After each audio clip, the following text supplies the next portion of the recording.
Hello friends, السلام علیکم۔ آج کی یہ ہماری ویڈیو جس موضوع پر ہے وہ ہے آل انڈیا مسلم لیگ کا قیام۔ تو ویڈیو شروع کرنے سے پہلے آپ میرا چینل سبسکرائب کر دیں تاکہ میری نئی آنے والی ویڈیوز آپ تک آسانی سے پہنچ سکیں اور میری حوصلہ افزائی ہو سکے۔ تو آج کا ٹاپک شروع کرتے ہیں۔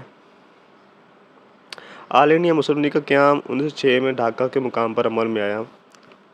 یہ بیسیکلی اس میں جو مسلم لیگ کا قیام ہے اس میں سر سید احمد خان صاحب کا بہت بڑا ہاتھ ہے۔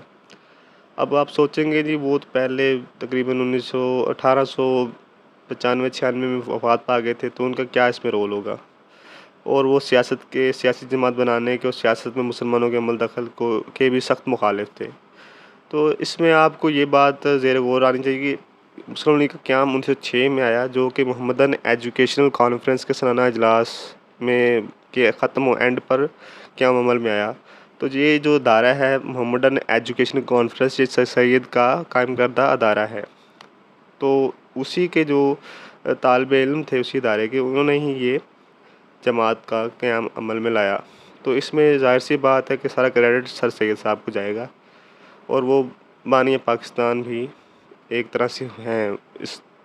تو آگے ہے جی اس کا محمدن ایجوکیشنل کانفرنس کے سالانہ اجلاس کے ختم ہونے پر برصغیر کے مختلف صوبوں سے آئے ہوئے مسلم مائدین ڈھاکہ کے نواب سلیم اللہ خان کی دعوت پر ایک خصوصی اجلاس میں شرکت کی۔ نواب سلیم اللہ خان صاحب ڈھاکہ کے بہت بڑے نواب تھے۔ اجلاس میں فیصلہ کیا گیا کہ مسلمانوں کی سیاسی رہنمائی کے لیے ایک سیاسی جماعت تشکیل دی جائے۔ یاد رہے کہ سر سید مسلمانوں کو سیاست سے دور رہنے کا مشورہ دیا کرتے تھے یا دیتے تھے۔ یہ وہی بات جو میں نے پہلے آپ کو بتا دی ہے۔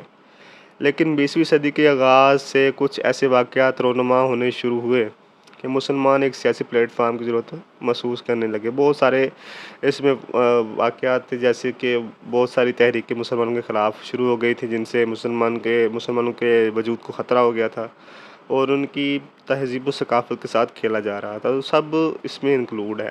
تو اس لیے مسلمان چاہتے تھے کہ کیونکہ آل انڈیا جو کانگریس تھی، نیشنل کانگریس، وہ مسلمانوں کے مطالبات کو نظر انداز کر رہی تھی، تو مسلمانوں کو شدید دھچکا پہنچا اور وہ اپنے لیے ایک علیحدہ جماعت بنانے پہ گامزن ہوئے، یہاں تحریک شروع کی انہوں نے۔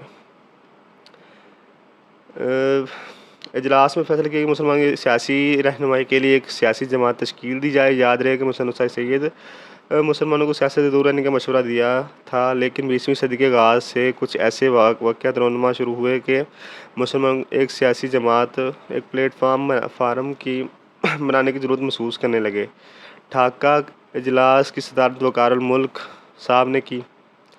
مولانا محمد علی جوہر، مولانا ظفر علی خان، حکیم اجمل خان، نواب سلیم اللہ خان سمیت بہت سے اہم مسلم اکابرین اجلاس میں موجود تھے۔ یہ سب اس وقت کے ٹاپ مسلم رہنما تھے جو اس اجلاس میں شرکت کی، جنہوں نے مسلم لیگ کا پہلا صدر سر آغا خان کو چنا گیا اور مرکزی دفتر علی گڑھ میں قائم ہوا۔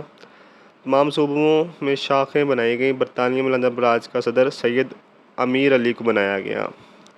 اب جی ہم وہ چیزیں جس مقصد کے لیے یا جس کی بنا پر یہ جماعت قائم ہوئی وہ ڈسکس کرتے ہیں۔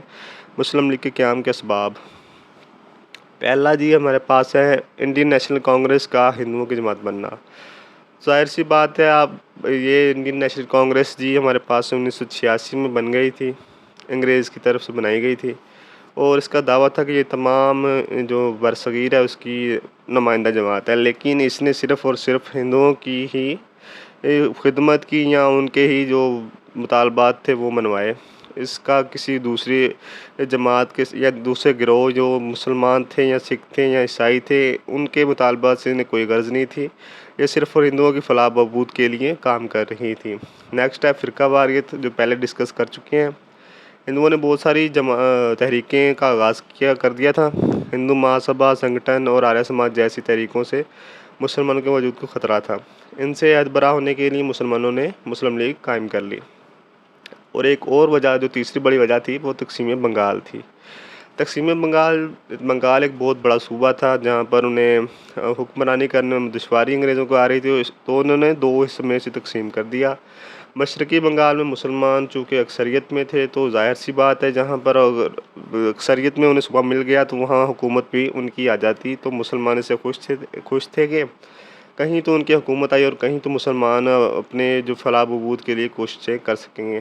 تو یہ ہندوؤں کو کھٹکنے لگی، تو 1905 میں وجود آیا جو مشرقی بنگال کا نیا صوبہ تھا، جہاں مسلمانوں کی اکثریت تھی۔ صوبہ بنگال کی تقسیم کی ہندوؤں نے شدید مخالفت کی، وہ مسلمانوں کی بہبود کے لیے اٹھائے جانے والے کسی اقدام کو برداشت نہیں کر سکتے تھے۔ انہوں نے تقسیم بنگال کے خاتمے کے لیے بہت بڑی تحریک شروع کر دی۔ یہ مخالفت بھی مسلمانوں کی سیاسی تنظیم کی تخلیق کا باعث بنی۔ نیکسٹ ہے اردو ہندی تنازع۔ ہندو پورا زور لگا رہے تھے کہ دفتروں میں اردو کی جگہ ہندی رائج کر دی جائے، وہ دیوناگری۔ اب اردو اور ہندی میں صرف ڈفرینس جو ہے وہ ٹائپنگ میں ہوتا ہے، باقی بول چال میں سیم تھی۔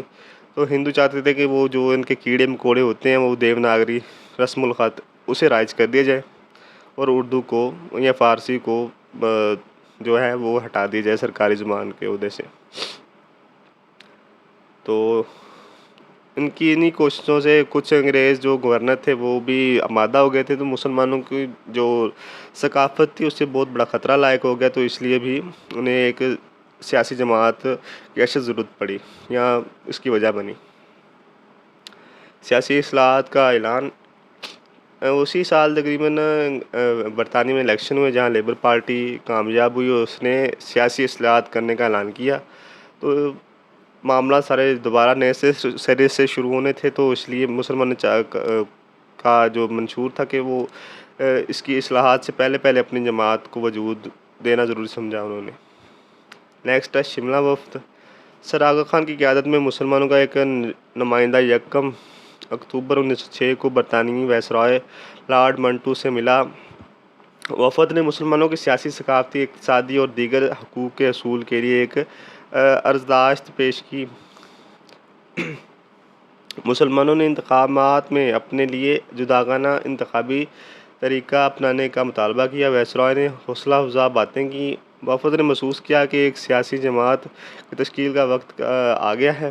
چند ہفتوں بعد مسلم لیگ قائم کر دی گئی۔ نیکسٹ جی اس کے جو مقاصد تھے، تو اس کے 3 بڑے مقاصد تھے اس وقت۔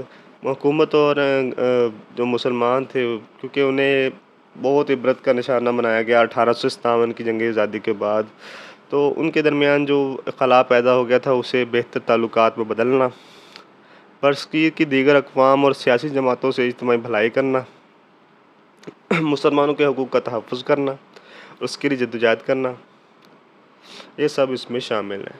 تو آج کا لیکچر 1 اینڈ ہوا ہے۔ اس ویڈیو کو شیئر کریں، لائک کریں، اور کیسی لگی ہے ضرور بتائیے گا۔ شکریہ۔